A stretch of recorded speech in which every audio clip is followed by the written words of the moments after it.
fulfillment, and the heart's desire. Clearing discordant feelings from the upper body, particularly the area between the heart and head. The 4.5 chakra, known as the wish-fulfilling tree, harbors the laws of nature that manifest and fulfill desires.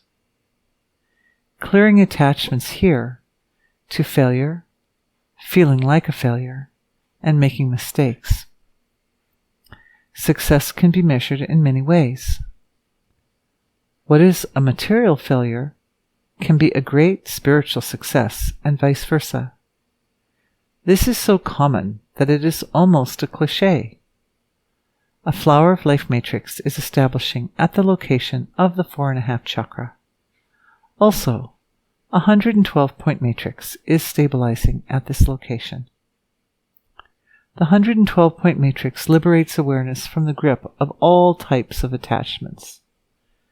Attachment and investment in the process is basic to support the manifestation of your heart's desires. However, the outcome of action is in the hands of the divine. Letting go, thy will be done, is the approach to outcomes that seems to yield the best results. How can actions fulfill both outward and inward goals? Devotion is a principal key. Acting with devotion means the best action that you can muster at the surface of life, while the heart spills over with love. Love fills the time of action with bliss, regardless of the outcome. Softness in the heart energy center is so compelling, so charming, that perception is naturally drawn to finer regions of universal expression. Neurological flexibility increases. The intelligence and focus required to perform useful action stretches awareness to the surface of life. Meanwhile, the heart is pulling awareness inward. This combination of inward and outward pull on the awareness creates flexibility. This happens first on the level of consciousness. Then, the physical nervous system reflects the experience. Devotion takes on a special role when actions are self-nurturing. For instance, it is life-supporting to take excellent care of your body. Forgiveness is flowing into all the times of the past when choices were not in favor of the body's highest good. The body itself carries no judgment, no resentment. However, consciousness can carry remorse for mistakes of the past. Remorse helps curb behavior in the direction of virtue. Virtue, as an energy form, is provided to the mental and emotional bodies to bolster conscience. With this, the power to let go of actions that are not life-supporting is increasing. Willpower is increasing. Simplicity is the key to exercising restraint naturally. Simple focus on what is really important in the moment, and indifference to the values of life that separate you from your goals.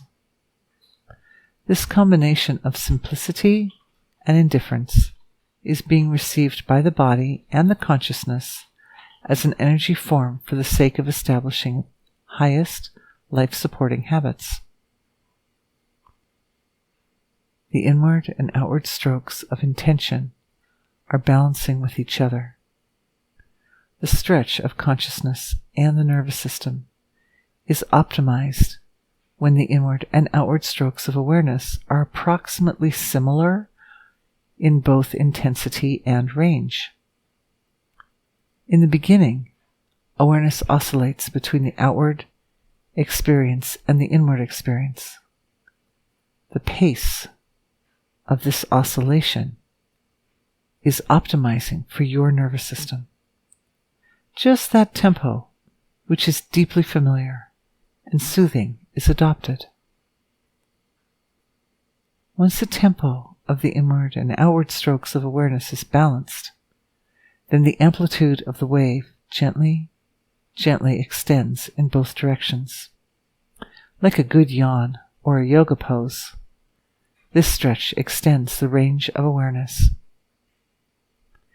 These strokes of awareness are also in and around the heart's deepest desire, your fullest potential, and the intentions of the Creator for your life. Outward success aims to glorify and precisely express divine intention. Organization of outward expression leans on the seeds of manifestation, born of being. When awareness moves deeply and gracefully between outward and inward, then blockages between divine intention and manifest form are dissolved. The path becomes smoother. Your path through life reflects this smoothness. Accomplishments come easier.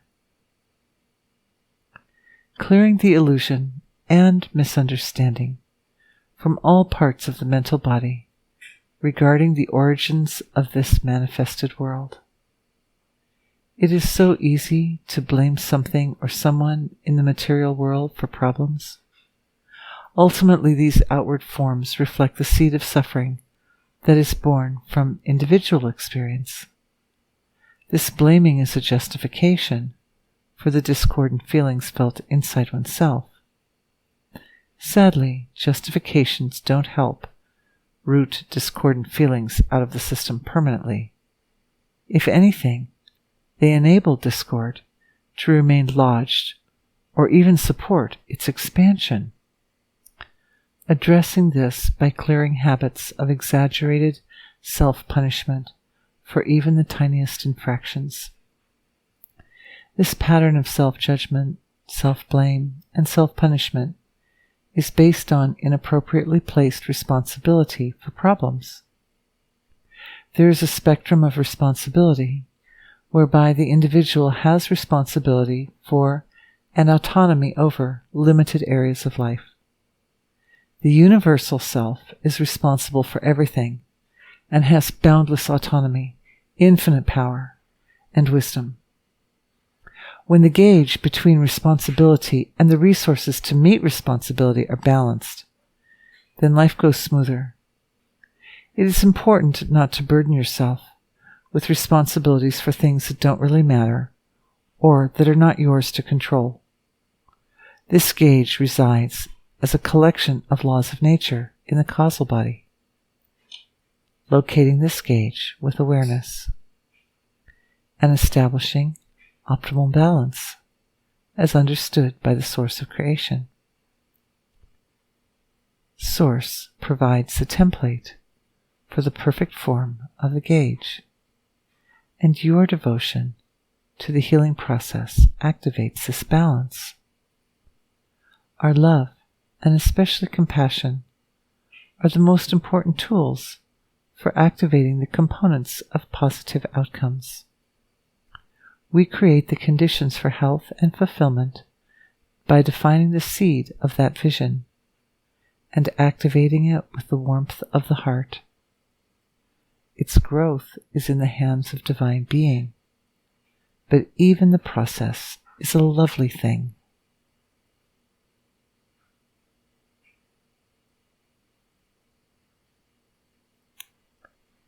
Thank you for being with me.